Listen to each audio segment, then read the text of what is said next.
I'm ChosenArchitect, and this is Mystical Block. Now, last episode, a lot of things happened. We did quite a bit, such as building these giant cranes that hold all of these islands up, creating a ton of EMC so that way we can make this transmutation interface, and we set up some teleportation so that way we can get started with Botania. And that's where we are left with today. We ended up getting a lot of stuff set up for Botania, but we need to expand upon this, and I think today we should be able to achieve the everlasting guilty pull. That's right, it's going to take a little bit to do, but we should be able to easily achieve this. So last episode we set up this 9x9 area, this pretty large area, actually maybe less than 9x9, but we set it up full of Endo Flames. This fills this mana pool incredibly fast. However, I want to be able to produce way more mana than this here soon. But for that, we're going to need a Kekamorus. To be able to make the Kekamorus, we need to go to the Alfheim dimension, or we need access to trade with the Alfheim dimension. To do this, we are going to need terrasteel. This, of course, is kind of, common or kind of, I would say, common knowledge of Botania if you've ever played it before. And the terrasteel or terrestrial agglomeration plate is the thing that we're going to need to make. It is going to require some runes. It is our next step in this process. So I was thinking, to make this pretty quick, we can still utilize this pool, and I've gone ahead and made up all of the mana steel from it, mana powder, and diamonds that we're going to need for right now. And so this should allow me to just place a mana spreader on here and place an altar on top, making sure to link this to the altar. As you can see, it is now facing up and into the altar, pulling directly out of the mana pool. Of course, this is all enclosed, but this should be incredibly fast because of how close it's in proximity to it. Let's talk about making the runes. So I'm going to need one of each. Now, the easiest way I think to do this is to simply just request the set of items out that you're going to need for this, and then to take them out here and just simply drop them on top. That will start the process, and as you can see, it will complete very fast. And then when it's done, we're going to need to just right click this on top and then complete. And just like that, we now have the runes, and we've got to do this for each of the runes. We should have all the materials for all of these. That's definitely one of the easiest ways to do this. However, this can be automated. I just don't think that in this particular pack, automation for this is going to be necessary. However, if you want to see how to automate this, I did automate it in my FTB Sky series, which I had just done recently, and it was kind of cool to see how this could be automated. So now with all of these basic runes, we should be able to now craft ourselves the agglomeration plate. And this is going to require some lapis and some living rock in order to fully complete. And we're going to place this right over here, I think, perfectly in line with this. And we are going to need a 3x3 area cleared out to do this. Now, the basic setup for this goes as such. You're going to place the lapis here, here, here, and here. And then living rock is going to go in the corners, and then ultimately the plate is going to go on top. Now, the best way to get mana to this plate is not by using mana spreaders. If you're doing that, you're making a huge mistake. It's going to take forever. Instead, what we're going to need is sparks. And this is where the awesome properties of mana transferring come into play. And so with just 2 simple sparks, we should be able to take the mana from this pool, and we can then transfer that almost instantaneously over to this plate, basically creating a pipe. And you can actually see that if you right click on these, you can see the pipe right there. Now, of course, to get the first piece of terrasteel, bam, mana steel, mana pearl, and diamonds, place them, just right click on here to get them going as quick as possible. And you can see the mana flowing. This is going to use half of that full mana pool. So this is why we're going to need way more mana later on for all of the terrasteel that is required for the guilty pool. And we're going to actually, I believe we're going to need 2 of them. Because looking at this recipe, as you can see, there's one here and there's one here. So we're going to need at least 2 of them to complete this in-game monstrosity. So there we go. Look at that. We have ourselves some terrasteel. Now with this, it's going to get broken down into its nuggets. And 2 of those, or 2 sets of these nuggets, 3, are going to get used to actually make these Natura pylons that we're going to use. And the other 3 are going to get used for the Elven Gateway core. And then the only other thing we're going to need is probably the Botania book. I know how to build this, but if you're wanting reference on how to build this specific gateway, you're going to probably want to make the Lexicon Botania to be able to see this.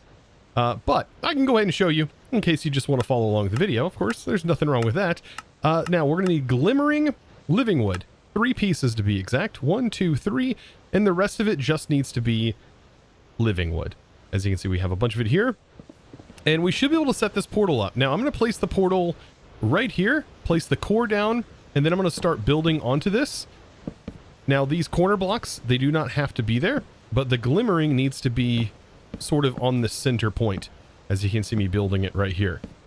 So just like so, bam, we have this thing built, and I'm going to go ahead and knock these corners off, and I should be able to just place some stairs there just for looks.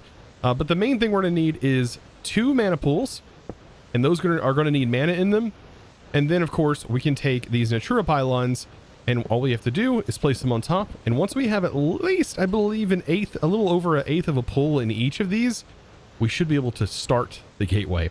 Now I got to get mana from this pointed over to here. Now I typically go about that this way. I usually just take a mana tablet, toss it down in here, and make sure that this is swapped to sending to tablet.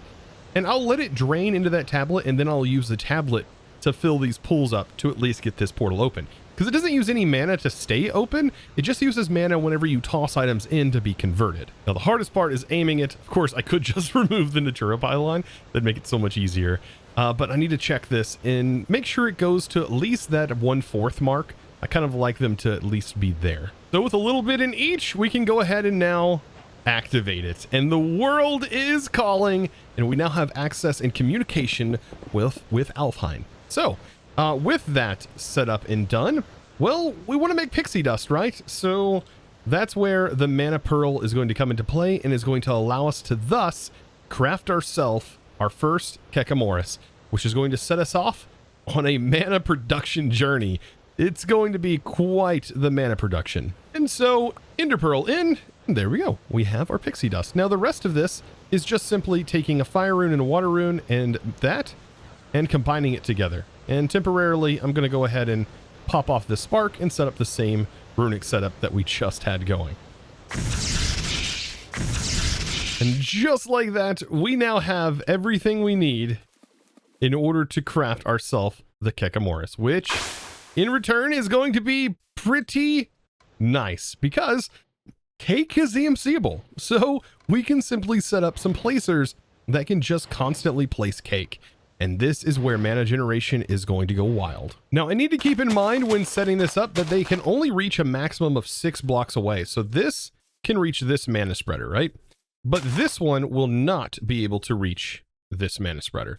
So only 6 blocks away.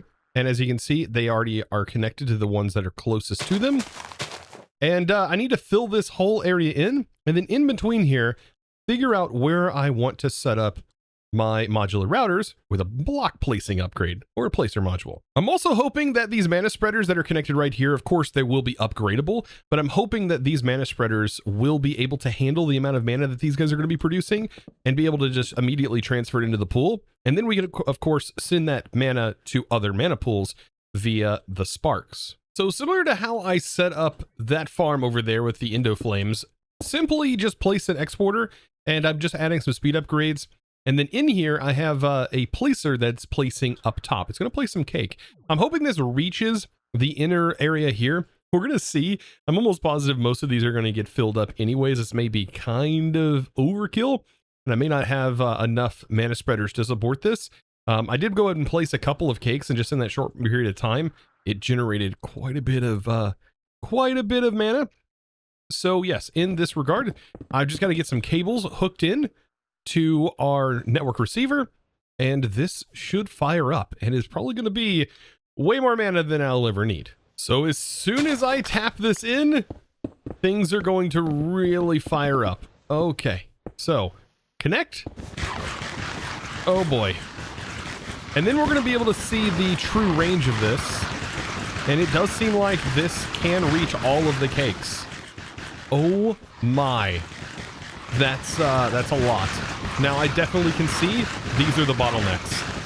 Oh man. Now I am going to try upgrading the spreaders before just adding a bunch of spreaders and seeing if this can go even faster. I don't know if these increase the amount of mana that it can send. So I'm wondering if this is going to be enough mana spreaders. Oh boy, this looks really, really cool. Now they're not linked, so I am going to place them down and see if that is going to work out a little bit better.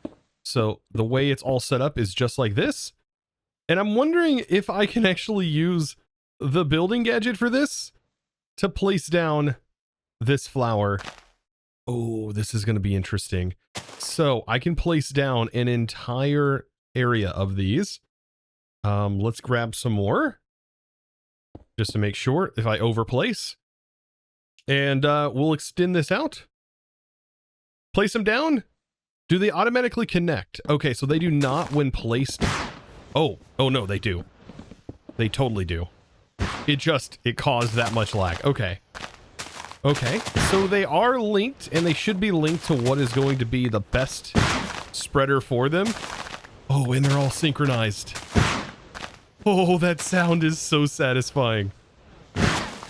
Oh, wow. Okay. Of course, this is going to make things different. Oh my goodness, that sound. When it just initiates. What even is going on? So I don't even think the majority of them are reaching the top ones for some reason.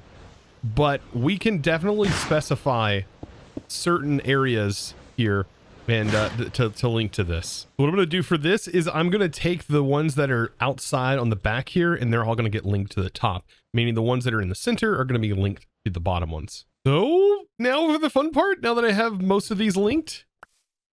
Yep, I just broke an entire mana pool full of mana just to test. Oh my gosh. That's a lot of mana being generated right here. And these are all still full. This is still not enough to support all of these Kekamoruses. This is so fast that you can see the mana ticking up. And I don't think I've ever seen mana generation show the ticking up like that. That's a lot. Now with this setup, I'm going to go ahead and place some sparks around, and this is going to allow me to create a mana battery. Now, the way that I want to set up this particular mana battery is by using a recessive trait on our main pool in the center that should hopefully disperse to all of these outside pools. They should all be within range, and this will ultimately create a pretty darn cool mana battery that we should be able to use. Because we're not modifying these, we can actually use these elsewhere. As soon as we put this recessive augment on here, onto a spark, this will start sending mana to all of these outside pools. And that is a glorious sight. Now, to be able to access all of these mana pools, let's go ahead and set this up. I have a spark placed on here, and to access them, we are going to use a dominant augment. So this is going to allow, when needed, when we go ahead and craft ourselves a piece of terrasteel, it should pull from all of these mana pools, and as you can see, craft the terrasteel ingot incredibly fast now. So now you probably know what time it is. That's right. Time to click that subscribe button if you haven't already. No, I'm just kidding. Well, I mean, if you want to, you can, but it's time for the Gaia fight. Now, I was thinking there's multiple ways that we could kill the Gaia. But killing it by hand is probably going to be the most effective as you actually get drops. You can kill the Gaia Guardian with the Mob Crusher, the same thing we use to kill the Lich. However, you will not get any drops from it. So there's really no point in doing that. It's just kind of a waste of terrasteel at that point. So we need to get the beacon set up. I'm going to actually fight this right here. There should be more than enough space. And this is why I cleared this out. Botania just takes up a huge amount of space, specifically for the Gaia fight. That's the only reason it takes up a lot of space. Now, when building this, I like to make the outline for it, as it just makes it simple to place it in. And you could do that using your Lexicon Botania. However, you need to toss that book into your portal over there in order to get this to work. So let's go ahead and place this. And there we go. So the creation of this is complete. Now, I would go ahead and fight the Gaia in my particular armor with my Qatar and all that stuff. But this isn't the best gear, I think, to use on the Gaia. We have no enchants on anything. I think at this point, it's probably best for this fight if we use the gem armor. Yes, the gem armor from Project E. Probably one of the most OP armors in this entire pack. So creating the gem armor is, well, pretty easy at this point. We do have all of the ingredients for all of this stuff. So there we go. I think the Swiftwolf, Rendingale, yeah, we're going to have to just pull these out. But as you can see, we now have this gear. And this is, like I said, without even enchanting it, is a pretty powerful set of gear. It keeps us with regeneration, makes us not get hungry, and there's night vision built into it, and step assist, and all kinds of other stuff.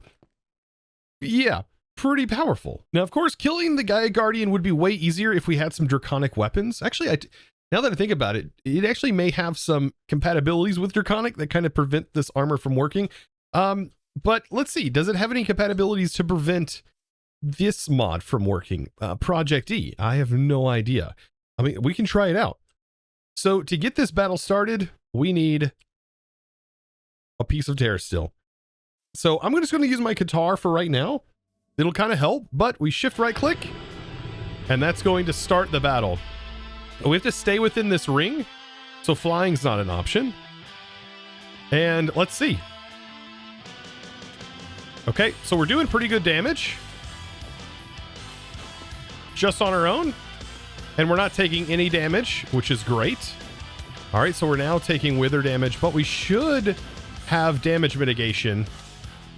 Oh yeah, this is going to be super easy, even with the Qatar. So as this guy starts to spawn these things in, we can simply just use our function key for this. Use our special function that just annihilates the mobs. So no need to really worry about the hostiles here. And this armor just makes you incredibly powerful. It doesn't seem like there's anything preventing you from using this built in to Botania. Oh, easy peasy. Wouldn't want it any other way, honestly. I've done this Gaia fight so many times that at this point, it just becomes a time sink. I love this battle, though. It is so gorgeous. All right, I think it's his last wave. All right. And this is only the tier 1, by the way. Fighting the tier 2 is the best bang for your buck. And there we go. So we just got ourselves some Gaia spirits, and the Gaia spirits can now be used to summon in the tier 2. So we basically take our single terrasteel and we summon in the tier 2. Let's do that one. Might as well. And then we can start to actually farm the tier 2. So this one's going to have a little bit different of a progression. We're going to need to, of course, continue the attacks the same way, but now we're going to get hit with these like air strikes, kind of, which are kind of a pain to deal with if you don't have, well, gem armor, that is. Oh man, this music is a banger though. It's so good. All right, there it goes. Now we're in the other phase, and it's the same way. We just simply have to fend off all of the mobs. It's actually a relatively quick fight with this sword. I wasn't expecting the Qatar to do that much damage, but it's actually doing pretty good, and it's not even enchanted or anything. It's just plain Jane. Wow. By the way, guys, I hope you've enjoyed this series though thus far. Like, if you have, leave down in the comments below what's been your favorite part so far, because for me, well, my favorite part is definitely now the Botania setup.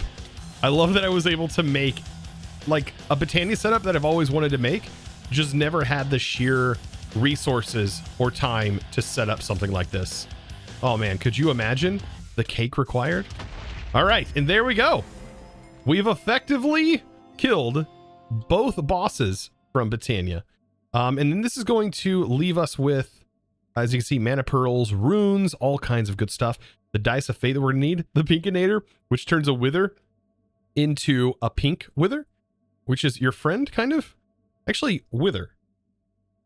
Because we can insta-kill the wither, let's go ahead and use the pinkinator. We just need some soul sand. And let's summon in the wither and pinkinate it. So here we go. We have that. And then we just need our skulls. There it is. And then we hit it with this. And now we have a best friend who will never leave us alone and always annoy us till the very end, though, because he's a friend. Well, he just floats around all over the place. All right, so the Dice of Fate, when we roll this, we ended up getting Thor, which is not bad. I believe Odin is one of the best ones to get right off the bat, though. Thor, not too bad. Basically, the thing that the Thor ring does is it extends the range of your Terra Shatterer, which is a pickaxe that you can get that you can use to mine out large areas. Now, as you can see from that fight, -4, we ended up getting 16 from fighting the tier 2. So it's definitely worth fighting the tier 2 over the tier 1 boss because you're only going to use 4 of these. So you should get a net positive of 12 every time instead of only 4. Well, 8. I guess you would get 8 if you only fought the tier 1. Now that I have gem armor, I need to explain a few things with this particular armor set that I'm not a huge fan of. And that is whenever I have leggings on and I want to do the thing where I interact with blocks with flight, which would normally be holding down shift and spacebar at the same time. Notice I can't do that. So what I tend to do is I just take the leggings off, leaving the rest of the gear on, and then that allows me to actually do that. That way I can interact with blocks if I'm flying, which is the whole purpose of having this flight in the first place. I consider this more of a battle armor, than a functional one. Now we're very close to making this. We are going to need some Gaia Spirit ingots, which I'm going to have to fight the Gaia a couple more times. But we need to also make these diluted mana pools, which are just slabs. That's pretty straightforward. The fabulous mana pools can be kind of confusing. We are going to need this Bifrost, which is going to require mana diamonds. And so if we go ahead and toss in a couple of these, we should have everything we need for the Rod of the Bifrost. Just like that, we now have this. It's a pretty cool thing. You can actually use it, I believe, to place a path. I believe it's supposed to be. Actually, I think you have to use this to make something else. You can make Bifrost blocks, the fabulous mana pools, which as you can see, we're gonna need Shimmer Rock to do. Oh, all kinds of stuff. But yeah, I guess holding this uses mana will create a rainbow bridge. But I thought we can create a rainbow bridge. Let's see. We have a mana tablet. Rod of the Bifrost. Oh, there it goes. We have to just click out in the open air. And there we go. So we have a Bifrost bridge. Oh man, very Norse. Love it. Now, of course, we need to convert this. So I'm pretty sure it's mana glass, or is it the tier that comes? I think it's the tier that comes out of the portal that we're going to need. So we toss it into the portal. And then this can be turned into Bifrost blocks.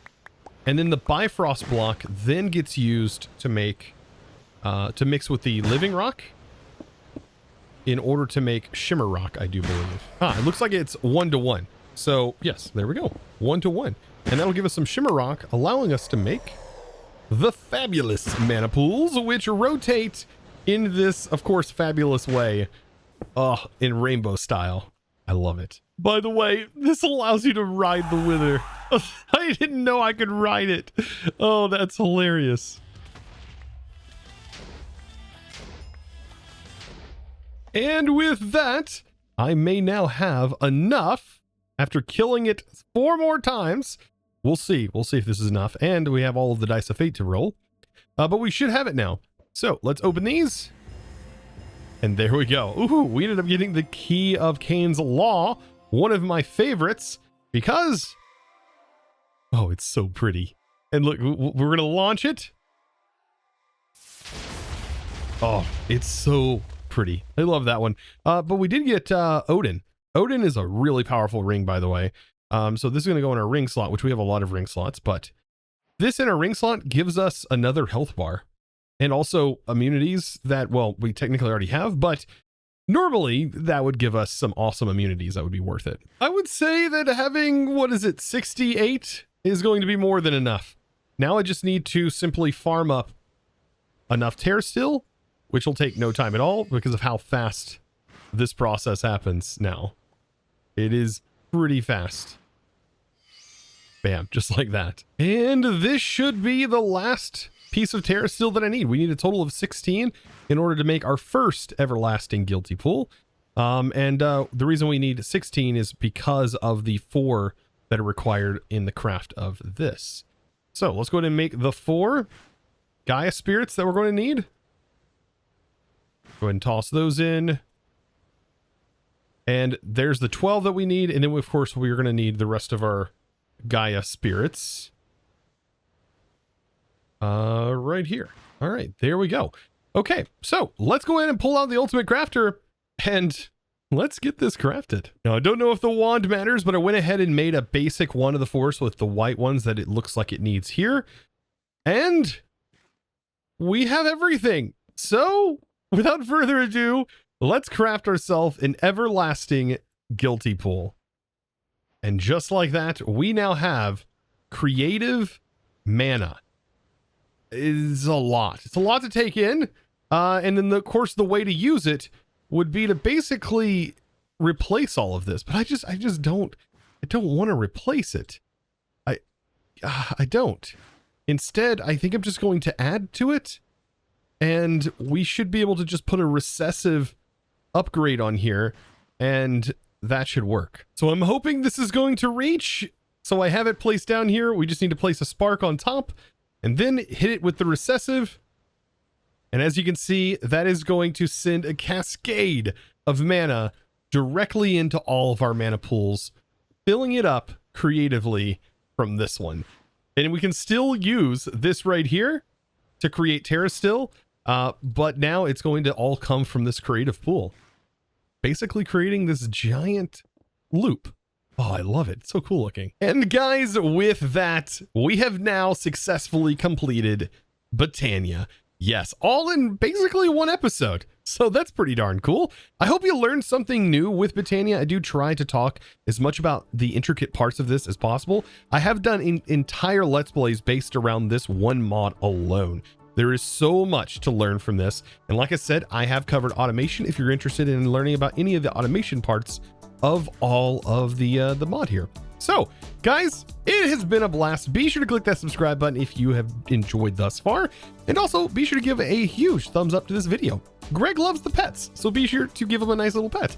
Of course, guys, I thank you so very much for watching. And it is now time to thank the amazing supporter of today's episode. And that huge thanks is going to go out to 50 gigabytes. Thank you so much for your amazing support, by the way. Over on the Discord, being a Discord premium member for several months now, I do appreciate you very much and the continued support. And of course, guys, if you're interested in supporting, all you need to do is go to discord.gg/ChosenArchitect and join the amazing community over there. Of course, you don't have to support to join the community. It's an amazing place to come hang out of over 28,000 members just like yourself.